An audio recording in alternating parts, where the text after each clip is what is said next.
Coronavirus atau COVID-19 yang sekarang heboh serata dunia sudah menjadi semakin serius di Malaysia.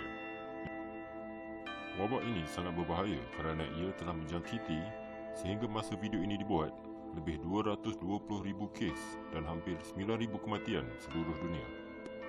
Di Malaysia pula sudah 790 kes dan 2 kematian.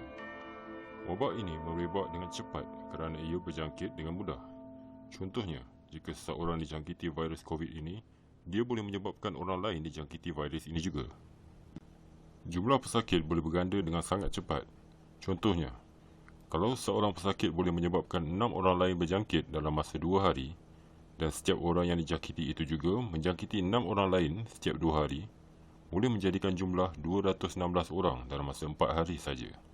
Dengan kadar ini, dalam masa hanya 10 hari, 7,776 orang boleh dijangkiti virus ini.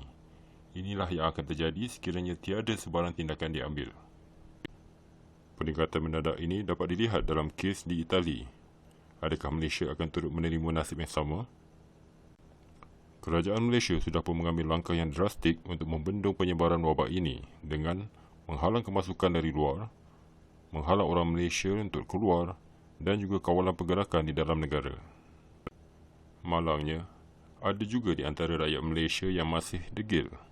Ada yang masih membuka perniagaan seperti biasa, ada yang masih ingin membuat majlis kahwin, dan ada yang masih ingin melepak dengan kawan-kawan. Mari kita fahamkan kenapa kerajaan menentukan 14 hari cuti. 14 hari ini adalah untuk membendung sepenuhnya wabak ini. Kenapa 14 hari?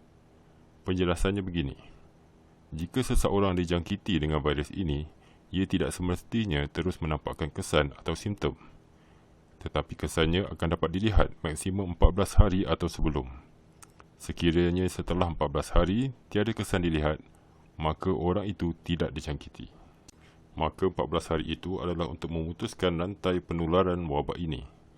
Cara ini hanya akan berhasil jika dalam 14 hari tiada jangkitan baru diterima oleh semua orang. Contohnya, jika kita duduk di rumah selama 10 hari, kemudian pada hari ke-11 kita keluar ke tempat orang ramai dan kita dijangkiti, maka setelah hari ke-14, kita mungkin belum nampak kesan sakit itu sebab kita baru dijangkiti selama 3 hari, dan pada hari ke-15 kita boleh menjangkiti orang lain. 14 hari kuarantin kita juga adalah sia-sia. Oleh itu adalah sangat penting untuk mengkuarantinkan diri sendiri selama 14 hari penuh. Pelan 14 hari ini dapat diterangkan dengan jelas begini. Ada 4 kumpulan orang, A, B, C dan D. A adalah pesakit. A biasanya mudah dikesan dan kebanyakannya sedang dirawat. Katakan A keluar untuk berjumpa C. Dalam perjalanan, dia berselisih dengan ramai B. A dan B tidak mengenali antara satu sama lain. Ini boleh jadi di bus stop, restoran, dalam bas, MRT dan lain-lain. A berjumpa dengan C dan C dijangkiti. Tetapi berapa ramai C pun, kita boleh jejak dan cari mereka. C akan dijejak dan dikuarantin. Masalahnya ialah, A juga mungkin telah menjangkiti B dan kita tidak tahu siapa B, termasuk B itu sendiri. D pula hanya duduk di rumah dan tidak pernah keluar. Apabila D keluar rumah dan berjumpa dengan B yang dijangkiti, dia akan juga dijangkiti dan menjadi B yang baru. Objektif lockdown dan kuarantin adalah untuk menggunakan masa menjejaki dan mengenal pasti B. Dalam tempoh 2 minggu, B akan nampak simptom sakit seperti demam, batuk dan sesak nafas.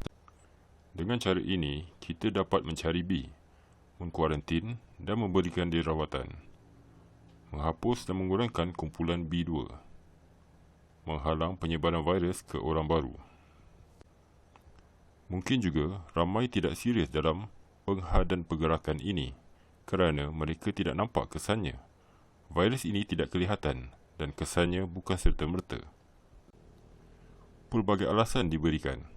Yang nak balik kampung cakap kenapa student IPTA diarahkan balik, tapi mereka tak boleh balik. Yang peniaga pula cakap, kalau tak berniaga, macam mana nak dapat duit? Dan macam-macam lagi.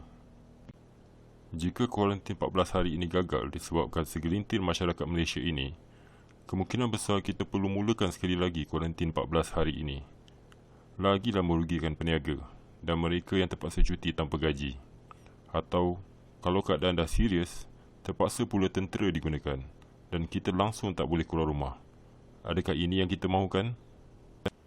Oleh itu, tahanlah sikit. 2 minggu je, bukan lama pun. Duduklah rumah, tengok TV, beribadat, baca buku. Kita tentu ada benda yang kita ingin nak buat, tetapi selalu cakap tak ada masa, kan? Jadi, sekaranglah peluangnya.